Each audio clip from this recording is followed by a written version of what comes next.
The idea of slavery still has the power to send a huge scare and irritation, since it was undoubtedly a dark and troubling time in American history.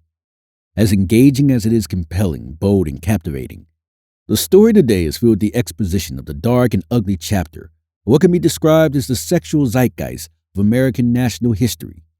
For over 2 centuries, the topic of slave breeding has occupied a controversial place in American history. From the 19th century abortionists to 20th century filmmakers, most people have debated whether slave owners intentionally manipulate the sexual practices and marital status of enslaved African Americans in order to reproduce more slaves for profit. Brace yourself as we find out. The laws and acts passed across the 18th century in America destroyed any personhood an enslaved person had. This process mostly took the enslaved from personhood to animalhood, leaving all rights belonging to the owner of the slave and not the person in slavery. The slaves were managed as chattel assets, similar to that of farm animals. The slave owners passed this rule to protect their financial investment. Slaves had no more rights than a cow or a horse. As this ideology took hold, the sales and purchase of slaves became accepted with no objection from American society or its people. There is little altruism to be found in the process of prohibiting the importance of slaves to the U.S. The key players in the politics of formative America at the time showed that President Thomas Jefferson was a renowned slaver, siring 6 children with the woman he owned. The woman was known as Sally Hemings. Jefferson, a Virginia native, was well aware of the economic backbone slavery was to the South. Far from the end of importing slaves, ignited the spark to fire up abolition. This led to a decrease in the number of external slaves, which led to a rise in the value of domestic slaves. People had become products along with being the means of production. As time passed, the sale of slaves became its leading export production, even above tobacco. In the 19th century, the transatlantic slave trade was coming to an end.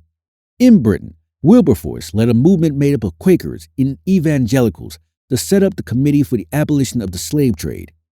William Wilberforce was a person whose effort through the Committee for the Abolition of the Slave Trade led to the passage of the 1807 Slave Trade Act by the British Parliament in 1807. These actions led to the rise in the call for abolition in America. In this period of time, the importation of slaves from Africa was restricted and eliminated. The United States was undergoing a rapid development of sugarcane, cotton, and rice production in the Deep South and in the West. The invention of the cotton gin led to the profitable cultivation of short staple cotton, which could be produced more widely than others. This led to the economic preeminence of cotton throughout the Deep South. Before the American Civil War, King Cotton was a term used to summarize productive monopolies slave states had over abolitionist states in the North. This importance of cotton economically had secession states convinced there would not be any chance of war with northern states. However, in the layered, complicated history of the United States at the times when slave labor was at its most demandable and profitable for America, Congress and President Thomas Jefferson supported calls for abolition. In 1808, slave importation to America was restricted. At that time, as we earlier said, the cotton engine was invented and it led to many profits. This also led to a demand for labor. So what did they do to satisfy their thirst and have more laborers since there was no slaves imported? The prohibition on the importation of slaves into the United States after 1808 limited the supply of slaves in the U.S. The 1808 Act also served as a great protection to the internal slave market. Quite chillingly, the slave owners defined breeding as a natural increase, despite the clear management and collective efforts that went into it. In the priority list, Black women who were enslaved in the United States were receiving free health care. As described by Ned and Constance Sublett in their book, The American Slave Coast, the enslaved woman's womb became capitalized. Fertility and its safeguarding became important to those in the slave trade. It was understood that medical journals began to be handed out to help slaves through difficult childbirths. It is surprising, as in the past, this matter would have been previously disregarded. During those days, Black female slaves were expected to produce 4 to 5 children.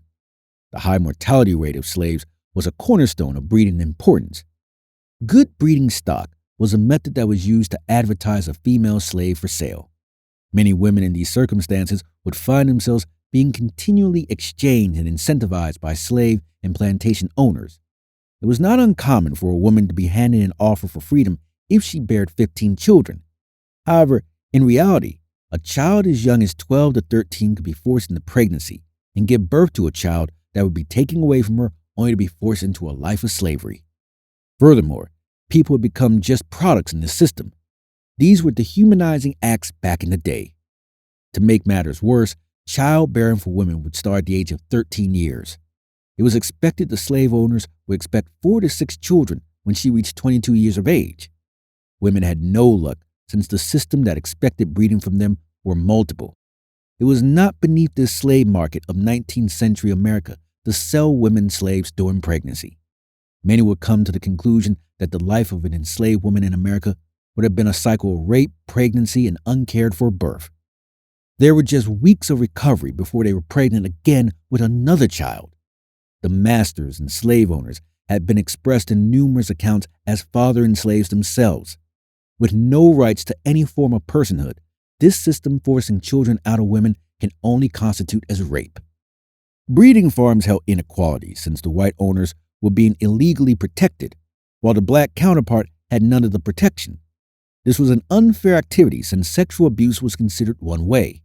The slave accounts reveal that it was commonplace for owners to be intrusive in the sex lives of their property. Arranged marriages and continuously forced mating were part of the breeding processes that started in slavery. As we said before, slaves were considered chattel with their condition of breeding similar to that of animals. Slave testimony includes references to stockmen. What do we mean by that? Well, stockmen were male slaves that were brought to the farm to impregnate female slaves. This importing of bucks became a theme throughout. Slave owners had a target of producing as many slaves as they could get in order to be laborers in their working fields. In the famous study by Richard Stouch, an economist examining the farms of Virginia in 1860, from the findings, the ratio of females to male slaves was probably 2 to 1. The study found in total that the number of females was more than males. This would have been solely for the lucrative domestic breeding industry.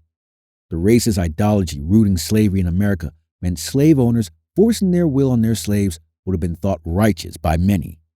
Along with blindness to the unjust rape of the breeding farms, the white slave owners felt their will was better to that of black slaves. House slaves faced the most danger of being victims to rape by their owners. A consequence of this would be many childbearing slaves would shield their children from their master's wife for the fear of revealing the father. The account of Harriet Jacobs, a house slave in North Carolina, said that her master fathered as many as 11 slaves. The one thing we know for sure is that factory breeding and abuse were for reinforcement and strengthening of profit. Accounts include those in the slave trade remarking on the profitability of their breeding farms. A slave trader from Virginia declared that the use of enforced breeding policies had brought him 6,000 slave children to sell over a calendar year. President Thomas Jefferson alleged to have bragged that Virginia's capital raised 4% every year through the birth of black children. Once African Americans were considered to be property, the money made from the industry developed and expanded. In the mid-1800s, the South slave trade has estimated as worth around $4 billion. This dwarfs the national income in gold and silver currency and even southern farmland. Two of the largest breeding farms were located in Richmond, Virginia, and the Maryland Eastern Shore. Planters in the Upper South stated that they started selling slaves to the Deep South, generally through slave trades such as Franklin and Armfield, Louisville, and Kentucky. The Ohio River was a major slave market and port for shipping slaves downriver by the Mississippi to the south.